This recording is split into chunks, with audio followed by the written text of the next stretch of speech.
It's great to speak with you today, Dean. I'm looking forward to hearing your views today on the topic of understanding cost to serve. Could you start by providing a brief background of yourself? Sure. So I started a company, we're based out of Seattle, Washington. I started a company about 17 years ago called Integrated Management Systems. And we went into distribution centers and other labor-intensive operations, and we would give them a fixed cost. We would send in the management, the crew, and we'd run those operations for them. In order to do that, we had to do it less expensively than they were running it themselves. So we really focused on what tools and methodologies did we need to drive up productivity fairly significantly in order to create the value that we could then make that operation profitable. And so we really focused on different ways of managing the operations. What sort of information did our managers need in order to be effective?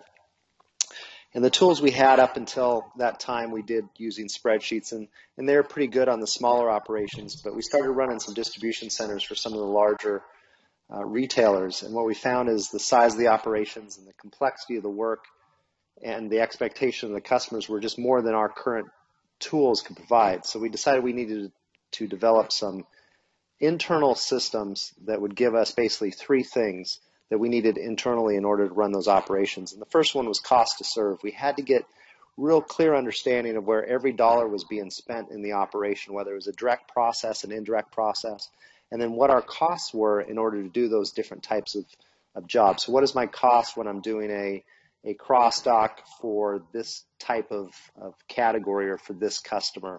What about when I'm doing picking or I'm doing replenishment, et cetera, and really understanding what our cost to serve was to make sure that we were pricing it accordingly, or if we were losing money on a process or on a customer within that process, that we had good understanding of where those costs were. So that was cost to serve, and I can go into that in more detail, but that was the first thing we were trying to achieve. The second thing we needed to achieve was really getting good understanding and visibility into the performance of our employees down to an individual level. And in those operations, there was a lot of variation in the type of work being done. You know, as an example, cross dock, it might take 3 hours to unload a trailer coming in and divide it up into the outbound trailers, or it might take 30 or 40 hours. If there was a lot more cases, a lot of SKUs, a lot of complexity, maybe it was coming in as a shotgun, the freight was mixed, et cetera. So a lot of different things went into how long should it take. So we had to, in order to hold people accountable, we had to get down to fair labor standards and really understand how long it should take. Then we could see every day how employees were performing.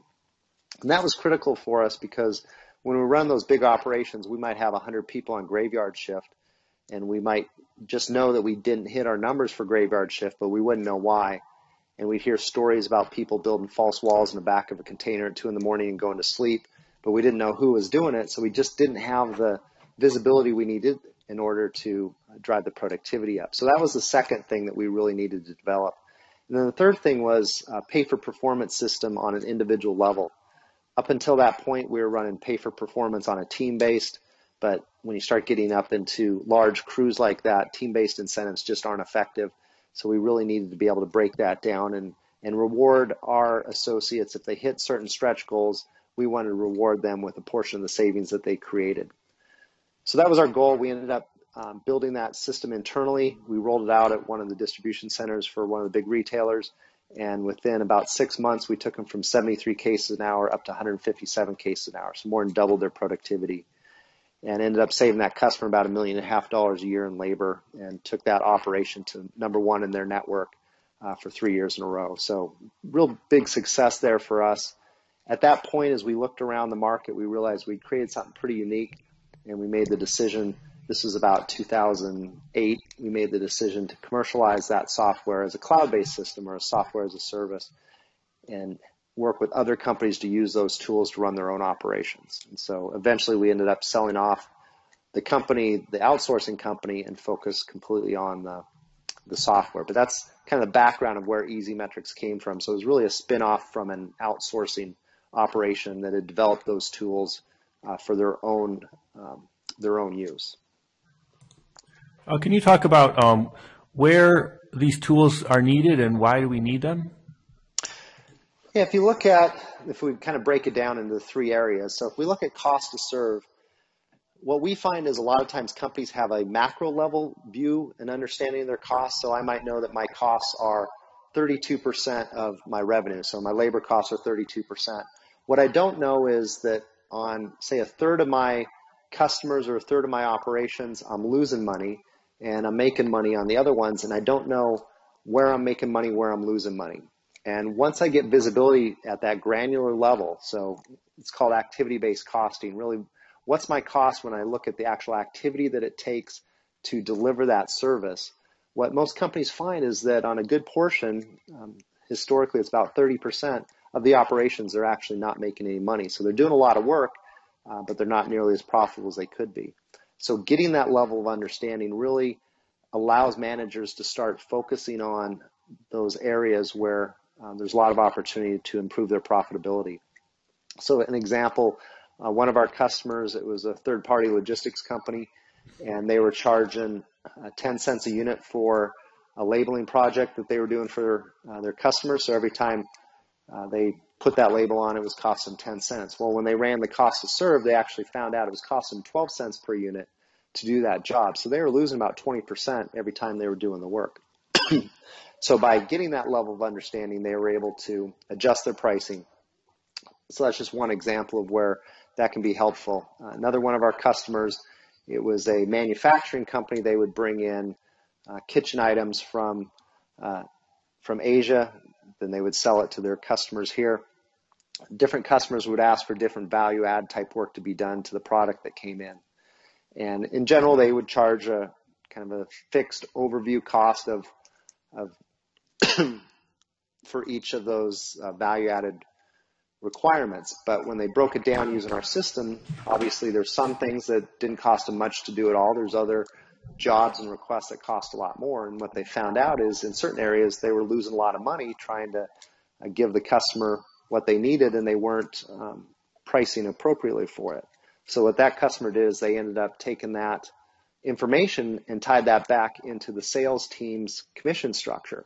So if the sales team was promising certain value added work to a customer and they weren't pricing it accordingly, then it would hurt their commissions. Or flip side, if they were pricing accordingly, they would end up making additional commission off that. So giving them a good understanding of what it costs to do that job help them price it accordingly as well. Other areas, if you look at a multi-tenant 3PL, they might know that it's costing them $1 per unit to pick an order, but some customers might be more labor intensive, or they might be much smaller units for the order size, et cetera. And so the price mix might be very different between one customer and another customer. And if you just go with overall averages, you end up pricing one customer too high, another customer too low relative to what it's actually costing you to serve that customer. So having that cost to serve visibility helps you make the decisions and price accordingly. It also helps you identify where maybe you've got some opportunities to drive process improvement within an operation. If there's certain areas that are costing you a lot more than what you think they should be, you can focus on those areas. And then the final thing on cost to serve, I'd say, is really get an understanding of your direct costs versus your indirect costs. And what we find is a lot of times companies have really no idea how much money they're spending in those indirect buckets, whether it's waiting on work or sweeping floors or meetings or quality control, whatever it is. But getting a real understanding of what those areas are costing you, then you can manage them accordingly. And a lot of times companies can drive 5 or 10% out of their cost structure just by really actively managing those indirect cost centers. So that was on the cost to serve. If you look at it from an accountability side, what we find is within operations, if you look at your top 20% of employees and you compare them to your bottom 20% of employees, when you're able to hold them accountable against fair standards, you're going to see a lot of variation between those.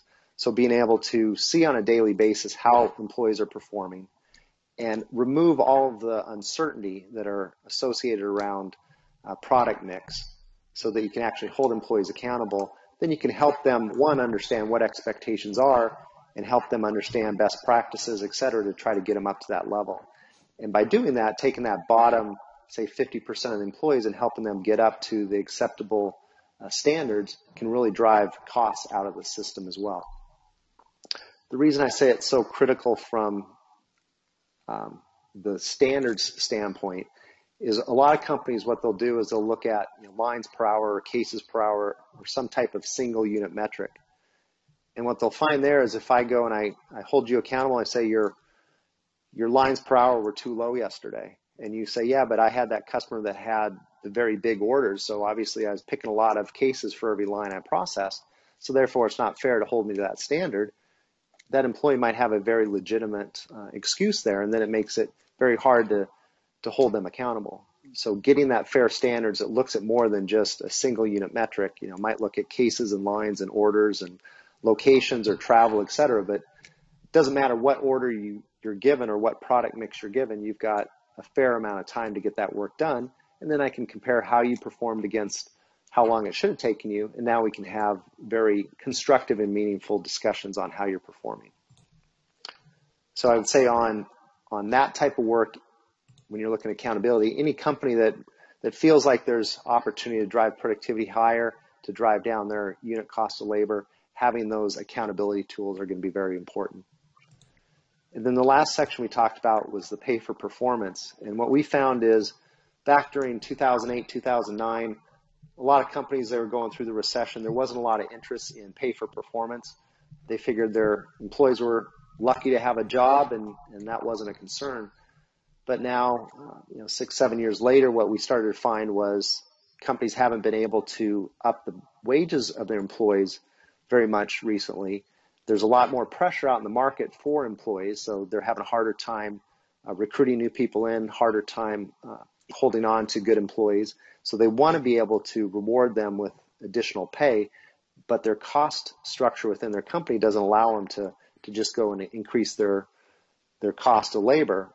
So a pay for performance system allows them to set goals for the employees achieve those goals, they save the company money, and then both the company and the employees share in the savings that are created. So it really is a win-win scenario where the employees make more money, and oftentimes it's 20 to 35% more compensation than they were making before, and the company's cost per unit has actually gone down even though they're paying employees more because employees are doing more per hour of work being performed.